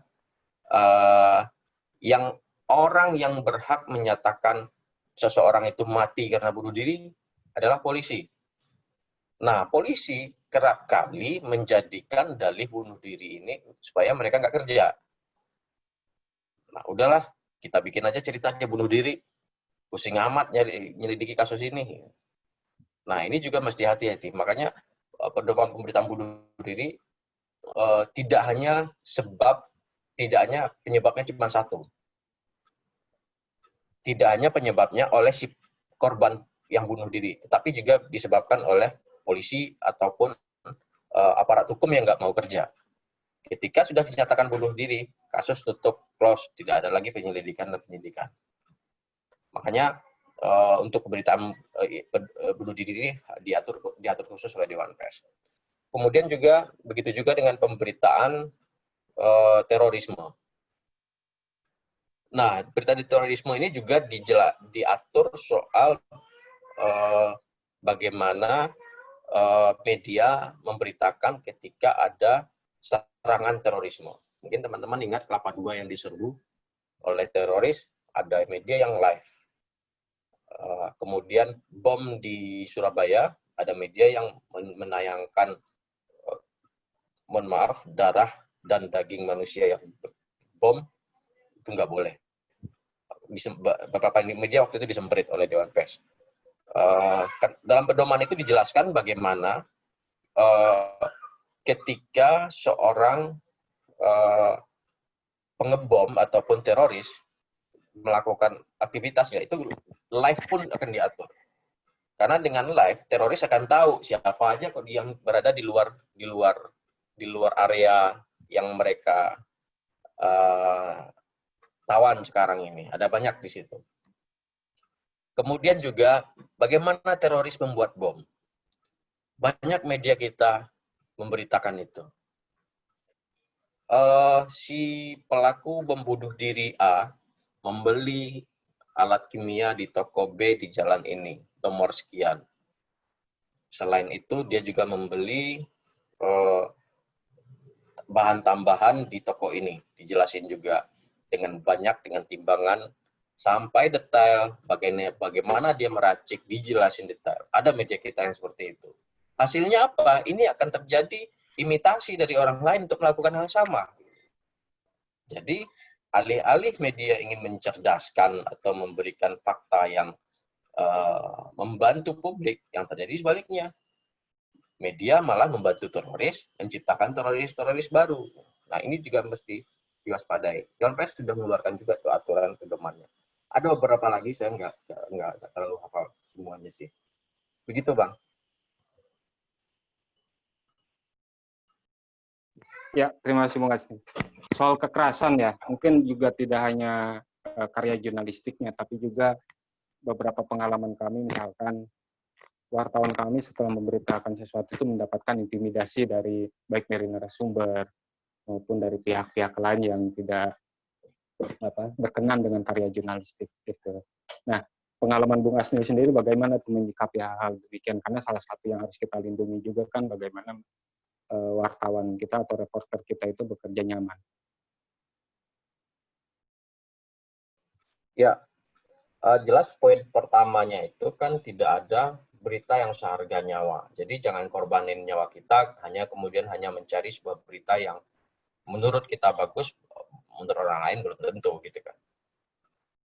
Itu prinsip dasar. Jadi ketika kita akan liputan, jika kemudian ada risiko yang terlalu besar terhadap nyawa kita, mending kita mundur. Nah, kemudian terkait dengan dampak berita kita, kekerasan dan lain-lain, kita juga mesti hati-hati juga. Karena dalam catatan saya di AJI Jakarta, itu ada 37 atau 39 kasus kekerasan jurnalis, tidak satu pun yang diselesaikan oleh aparat kepolisian.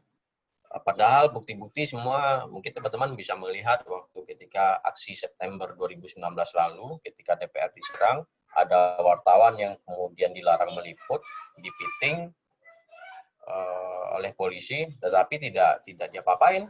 Kita sudah lapor ke polisi, tetapi kemudian kasusnya sampai sekarang nggak tahu kemana. Begitu juga dengan kekerasan yang disebabkan oleh massa lain. Misalkan waktu itu ada kawan-kawan kita yang di Monas, liputan di Monas waktu itu tablik akbar kelompok ormas keagamaan tertentu. Kemudian dia dipersekusi, kemudian sampai juga dipiting juga, kameranya dirampas. Kita laporin juga nggak ada tidak lanjut terhadap kasus tersebut. Sampai-sampai kemudian Aji menyatakan polisi adalah musuh kebebasan pers sejati, karena nggak ada penyelesaian apapun yang dituntaskan atau kekerasan terhadap jurnalis yang dituntaskan oleh pihak kepolisian. Desakan sudah kita sampaikan, tapi nggak ada satu kasus pun yang diselesaikan. Nah, melihat kondisi ini, saya cuma menyarankan, jikapun jurnalis berada dalam kondisi berhadapan dengan kekerasan itu, sebaiknya hindari, karena nggak ada jaminan kita, walaupun jaminan hukumnya ada, undang-undang pers itu sudah mengatur cukup keras, tapi tidak ada jaminan penegakan hukum, itu pentingnya. Jadi, ketika teman-teman dipukul, sewaktu liputan, terkena kekerasan waktu liputan, sebaiknya hindari hal itu. Karena nggak tahu di Tangerang, apakah sudah ada pemukul wartawan yang ditangkap, ya, dan lain-lain. Kalau di Jakarta, 4 tahun terakhir ini kita belum dengar. Kemudian, bagaimana standar liputan itu? Nah, ini mesti kita pahami. Kalau liputan itu ketika kita dipukul, memang prosedurnya adalah kita langsung cari rekam medisnya, bahwasanya kita dipukul, dampak kerusakannya apa, catatan medisnya ada, baru kemudian kita lapor ke polisi, bahwasanya kita dipukul oleh ini, dan kita harus jelaskan itu. Kedua, kita harus menghubungi redaksi, harus menyatakan kita tidak bisa terima seperti ini. Karena kerap kali kita dipukul, tetapi redaksi meminta kita damai. Nah, ini juga perlu hati-hati juga. Kemudian harus berserikat, harus berorganisasi, biar ada perlindungan juga dari organisasi. Apakah bisa itu organisasi profesi banyak, ada PWI, ada AJI, ada IJTI, dan lain-lain. Kemudian, selain menggalang solidaritas, kita juga harus mencari backup hukum dari lawyer. Kalau di Jakarta ada LBH Pers, Tangerang juga bisa mengakses LBH Pers. AJI itu punya LBH Pers yang bisa diakses. Itu tidak hanya untuk anggota AJI, untuk siapapun yang ingin mendapatkan pembelaan, baik itu jurnalis atau publik yang kesulitan berekspresi, juga bisa mendapatkan pembelaan dari LBH Pers. Nah, itu mungkin, jadi jangan sampai kita terkena pukulan atau terkena dulu, baru kemudian kita melapor. Sebaiknya hindari.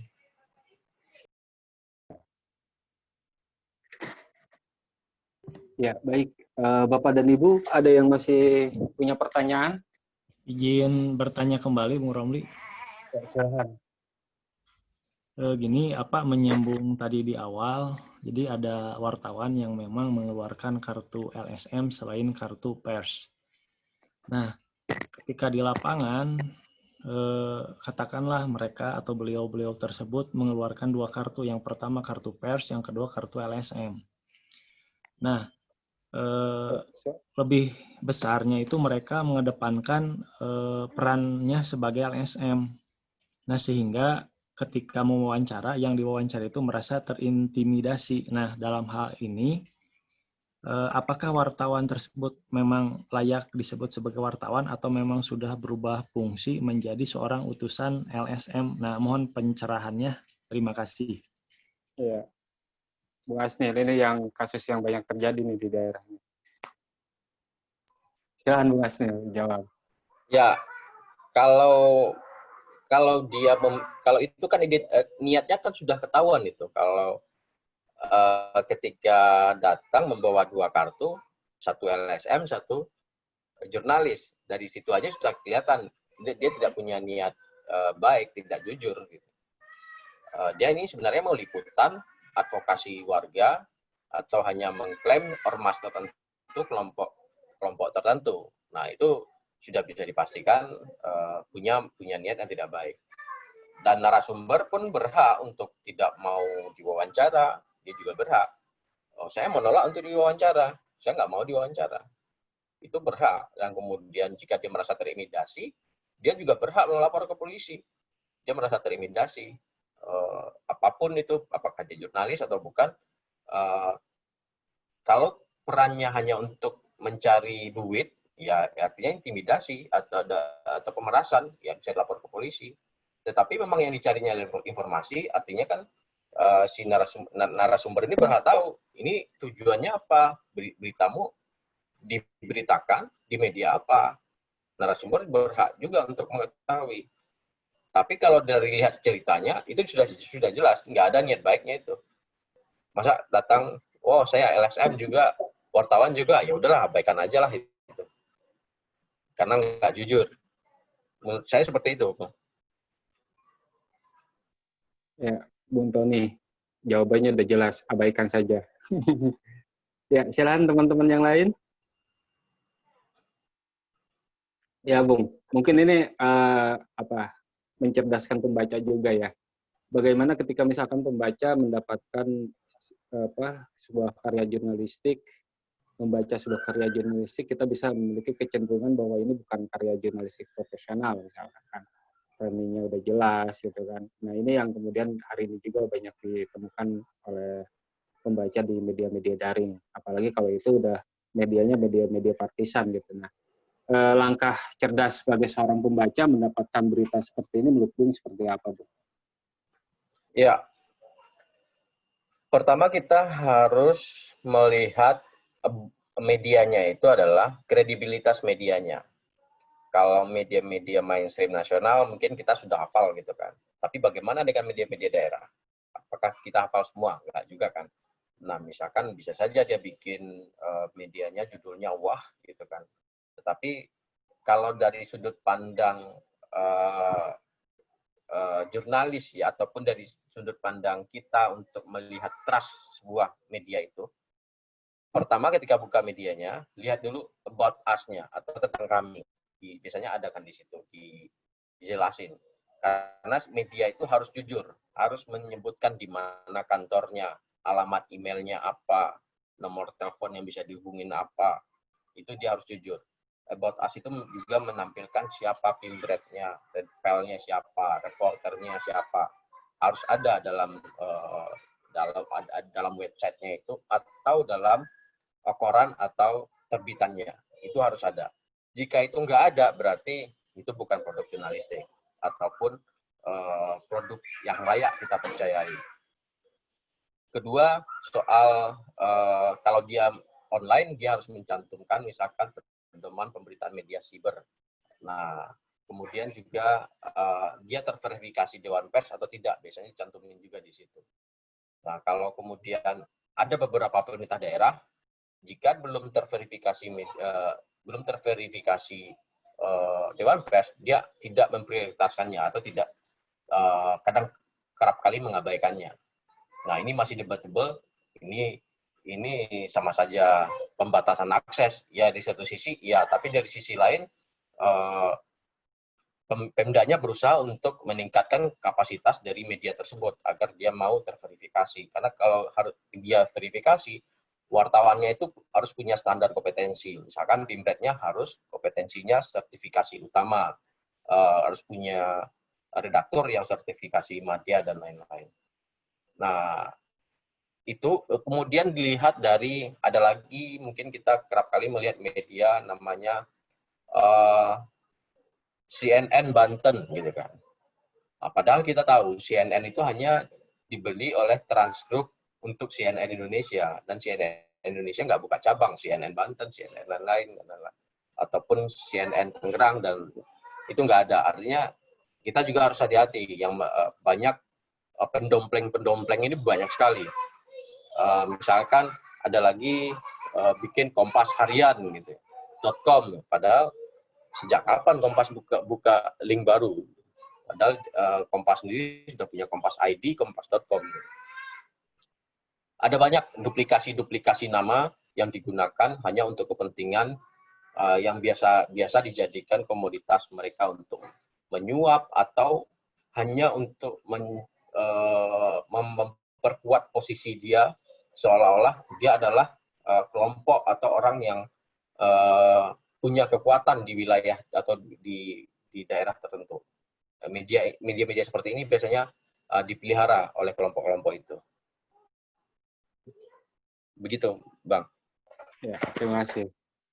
Ya, silakan teman-teman yang lain. Oke. Ya, Bung, soal mungkin masih banyak ya sebenarnya kita eksplor soal kode etik jurnalistik ini ya. Cuman mungkin yang terpenting ini teman-teman ini kan bekerja itu yang penting pertama itu by data, fakta gitu kan. Karena kalau wartawan hanya mendapatkan informasi praduga, diduga, apalagi kalau judul beritanya diduga itu sebenarnya belum bisa masuk karya jurnalistik lah kalau buat kami gitu. Karena hanya menyampaikan sesuatu yang sifatnya asumsi. Sementara kalau yang namanya produk karya jurnalistik itu sebisa mungkin udah bisa minimal mendekati fakta lah gitu kan. Nah, untuk bisa menghasilkan karya jurnalistik yang baik, mungkin ada tips yang bisa Bung bagikan ke teman-teman agar tidak terjebak pada pola pemberitaan yang sebenarnya hanya mengejar clickbait itu. Ya, ini lagi-lagi kita harus melihat di mana medianya bekerja, Bung Ramli. Si jurnalis ini bekerja. Kalau misalkan dia bekerja di kelompok Tribun misalkan, yang memang nafasnya itu clickbait gitu yang gue lihat.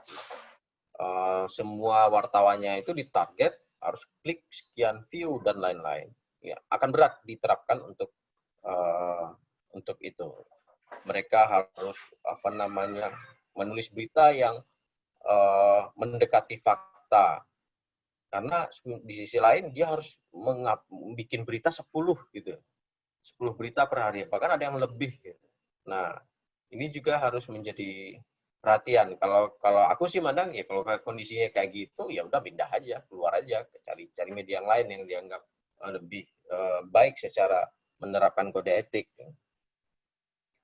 Kemudian kalau memang kita memiliki kompetensi yang ingin mencapai pemberitaan yang mendekati fakta yang lebih akurat dan lain-lain, proses liputan semuanya itu sama. 5W1H-nya itu sama. Cuman kan yang diperlukan adalah membuka mata kita lebar-lebar, memasang semua panca indera untuk menangkap informasi yang ada. Nah, dalam kondisi saat ini, misalkan dalam kondisi WFH, kita juga mengurangi lapangan, liputan ke lokasi. Nah, mata panca indera kita menjadi berkurang. Gitu. Kita hanya akhirnya diwakili oleh smartphone, diwakili oleh hanya laptop untuk wawancara.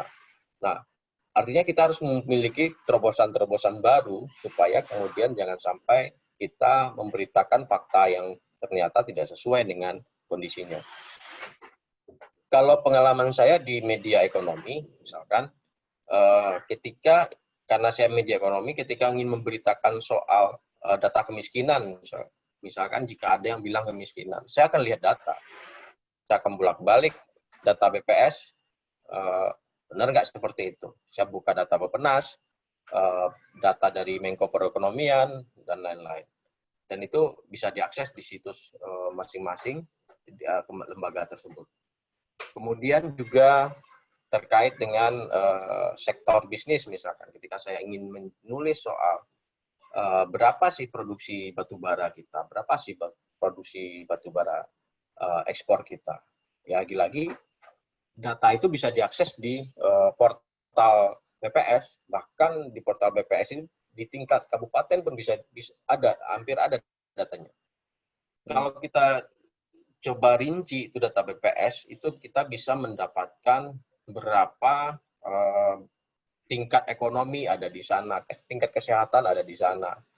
Sektor yang banyak menghidupi warga Banten, warga Tangerang juga ada di sana. Nah, data-data ini yang kemudian bisa kita olah, yang kemudian bisa jadikan fakta-fakta yang kemudian kita ajukan ke pertanyaan atau kita jadikan berita yang untuk mengkritisi banyak kebijakan. Misalkan di Banten kita ketahui di data misalkan perekonomian di Banten lebih banyak diserap oleh manufaktur. Tetapi anggaran di Banten lebih banyak untuk pertanian. Ini kan nggak jadi, ini layak dikritisi. Sementara orang yang bergantung hidupnya dengan manufaktur lebih banyak. Sementara sektor lain yang mendapat prioritas. Begitu juga dengan data soal tingkat kelistrikan di Banten. Waktu itu saya sempat diskusi, ternyata tingkat aliran listrik ke warga Banten itu termasuk rendah seluruh Indonesia. Padahal pembangkit besar di Banten itu ada di Banten. Ini kan ironi. Banten adalah penghasil energi, ekspor energi sampai ke Bali, sampai ke Lombok, tapi warga Banten sendiri ada yang belum teraliri listrik. Nah, ironi ini, fakta ini yang harus kita, ini berawal dari data PLN kita ambil. Rata-rata terbaik misalkan Jakarta sudah 95% warganya sudah teraliri listrik. Di Banten berapa persen itu? Jauh banget lah, jomplang banget datanya dari Jakarta. Lebih bagus Banten tingkat keteraliran listrik warga Jawa Tengah daripada warga Banten. Sementara penyuplai listrik terbesar ada di Banten, ada Suryalaya, ada Python Banten ya, lupa. Ada beberapa pembangkit besar kan ada di sana. Nah ini kan ironi. Nah fakta itu kita dapat dari data agar kita terhindar dari asumsi, terhindar dari dugaan dan lain-lain. Begitu, Bung. Iya, terima kasih, Bung. Kita masih punya waktu kurang lebih 13 menit sampai pukul 15.00. Silakan kepada Bapak dan Ibu yang masih punya pertanyaan untuk narasumber. Narasumber kita hari ini luar biasa sekali. Ya. Atau Bung Wijik mungkin? Atau Mbak Mia? Halo? Ya, rupanya belum ada ya. Ya, Bung, kembali lagi soal jurnalisme data ya. Jurnalisme data hari ini kita kalau kita lihat media daring hari ini lebih banyak mengungkap apa yang di permukaan. Nah ini kembali lagi soal misalkan rilis ya. Bagaimana seorang jurnalis itu menyikapi rilis-rilis media. Nah, banyak sekali yang kadang-kadang media hari ini tidak mencantumkan jika informasi yang disampaikan itu bukan karya jurnalistik murni, tapi berasal dari rilis. Nah, di media lokal terutama yang saya sering perhatikan, tidak membedakan mana karya jurnalistik, mana rilis media, gitu kan. Di sana dicantumkan nama wartawannya tanpa menyebutkan kalau itu sumbernya ada rilis. Nah, bagaimana menurut Bung menyikapi hal-hal demikian? Karena pembaca kita akhirnya tidak tahu bahwa ini produk karya jurnalistik ini hanya bentuknya rilis.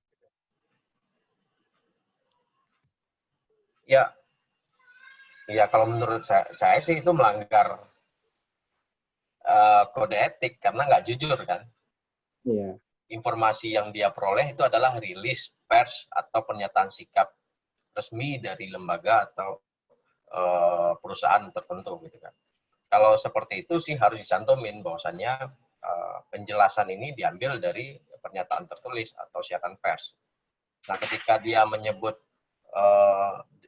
pernyataan itu hasil wawancara, berarti nggak jujur, melanggar kode etik. Ketika dia menjelaskan penjelasan itu kepada, misalkan kutipannya diambil dari rilis, kemudian seolah-olah dia narasumber itu bicara kepada dia, gitu ya, kepada reporter Suara Banten misalkan. Nah itu juga nggak fair juga, nggak jujur juga. Ketika itu rilis ya sebutkan rilis saja atau disebutkan ini pernyataan resmi lembaga itu karena itu adalah rilis itu adalah pernyataan resmi yang disampaikan kepada publik. Sederhana itu sih. Kalau kemudian dia menulis seolah-olah itu adalah wawancara dia, ya nggak jujur, melanggar kode etik. Ya, mungkin ini kita masih punya 10 menit terakhir, Bung. Tips buat teman-teman ini agar bisa menghasilkan karya jurnalistik yang tidak hanya mengungkap apa yang di permukaan. Nah, ini menarik ya. Artinya teman-teman itu menyajikan karya jurnalistik yang memang benar-benar teruji kedalamannya. Nah, tips dari Bung itu sendiri seperti apa? Ya, yang perlu hati-hati sekarang itu adalah mengutip media itu sudah menjadi mungkin teman-teman tahu ketika seorang YouTuber atau seorang selebgram seperti Anji misalkan, yang YouTuber yang menayangkan dia wawancara dengan seseorang yang dia wawancara itu disebutnya sebagai ahli virus, profesor, dan lain-lain. Dan itu dikutip oleh media resmi. Bayangkan, gitu ya, seorang YouTuber yang mendekati buzzer bisa dikutip oleh media resmi. Padahal secara tingkat kredibilitas informasi, media itu harus lebih tinggi dari selebgram, dari YouTuber, karena kita bekerja dengan kode etik, mereka enggak. Nah, itu juga harus hati-hati. Jadi jangan serampangan mengutip tweet, pernyataan yang diambil dari Facebook dan sejenisnya. Karena ini akan rawan, karena bisa saja kita nggak tahu konteks ketika dia ngomong nge-tweet itu. Kita nggak tahu konteks ketika dia menjelaskan itu di Facebook.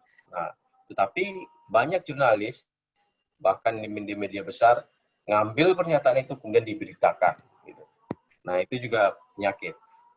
Dan tantangan terberat kita sekarang itu adalah berhadapan dengan apa ya, YouTuber ini atau buzzer, ataupun bisa ada yang mereka disebut juga sebagai jurnalis warga dan lain-lain. Nah, ini tantangan terberat media saat ini, karena kita media tidak lagi memonopoli informasi. Beda dengan dulu. Kita bisa untuk live aja dulu hanya media yang bisa melakukan. Sekarang siapapun bisa melakukannya. Warga anak SMA bisa saja bikin live di Facebook, YouTube, dan lain-lain. Itu semua. Jadi tidak aja lagi dimonopoli oleh media atau jurnalis. Ini tantangan kita. Makanya kita harus lebih unggul dari mereka dalam hal akurasi, dalam hal kekuatan isi, dalam hal validnya informasi, dalam hal integritas dalam memperoleh informasi.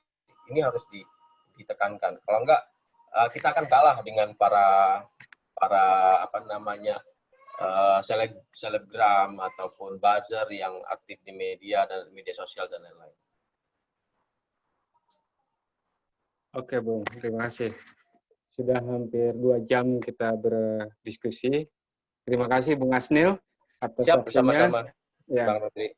ada beberapa catatan penting yang kita dapatkan pada kesempatan siang hari ini. Pertama, untuk menjadi wartawan itu modal dasarnya tidak hanya kemampuan dan keterampilan menulis, terutama. Yang paling dibutuhkan oleh untuk menjadi seorang jurnalis adalah integritas. Karena dia akan menjadi mata, telinga, dan pikirannya publik, gitu kan.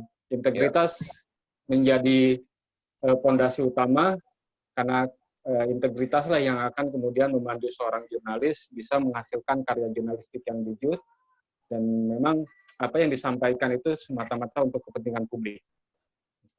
Yang kedua, untuk menjadi jurnalis juga dibutuhkan pengetahuan, tentu pengetahuan yang menopang pekerjaannya, tidak sekedar menulis karya jurnalistik berdasarkan asumsi, tapi harus berdasarkan data dan fakta, sehingga karya jurnalistik kita itu benar-benar bisa mencerahkan pembaca, menyampaikan informasi yang bisa mengubah sikap dan perilaku pembaca ke arah yang lebih baik. Yang ketiga, untuk menjadi seorang jurnalis yang dibutuhkan adalah ketahanan mental. Karena pekerjaan jurnalis ini bukan pekerjaan biasa, kita hari ini bertarung atau berkompetensi dengan yang namanya jurnalisme warga, baik di platform media sosial maupun platform-platform lainnya. Sehingga karya jurnalistik yang dihasilkan, selain memiliki kualitas yang baik, juga pantas untuk disampaikan dan diterima oleh pembaca. Kira-kira itu 3 kesimpulan kita pada kesempatan siang hari ini. Terima kasih, Bung Asnil. Mungkin sebelum ditutup ada closing statement. Ya, itu ya integritas menjadi yang pertama itu yang menjadi poin yang harus kita tegakkan. Jujur dalam menjalankan profesi ini, karena motivasi kita adalah menyampaikan kebutuhan informasi publik. Publik membutuhkan informasi dan kitalah yang mewakilinya. Kita bekerja untuk publik, bukan bekerja untuk uang, gitu kan. Beda dengan buzzer dan lain-lain yang bekerja untuk uang. Itu yang harus kita tekankan dalam menjalankan kerja-kerja sebagai wartawan atau jurnalis ini. Oke, terima kasih. Ya, akhirnya kita sudah di penghujung waktu. Tentu ini bukan yang pertama dan mungkin pada waktu dan kesempatan yang akan datang kita akan kembali berdiskusi dengan Bung Asnil. Jangan bosan-bosan Bung Asnil berbagi ilmu dan pengetahuan bersama kami. Terima kasih juga kepada Bapak dan Ibu ya yang sudah setia dari pukul 13 tadi. Ya, ini adalah pertemuan pekan keempat kita dan kita akan bertemu lagi pada pertemuan pekan kelima yang tentunya dengan materi yang lain. Ya, mari kita tutup pertemuan kita hari ini. Bagi yang Muslim kita mengucapkan hamdalah bersama-sama, dan bagi yang beragama dan keyakinan keyakinan lain silahkan sesuai dengan agama dan keyakinannya.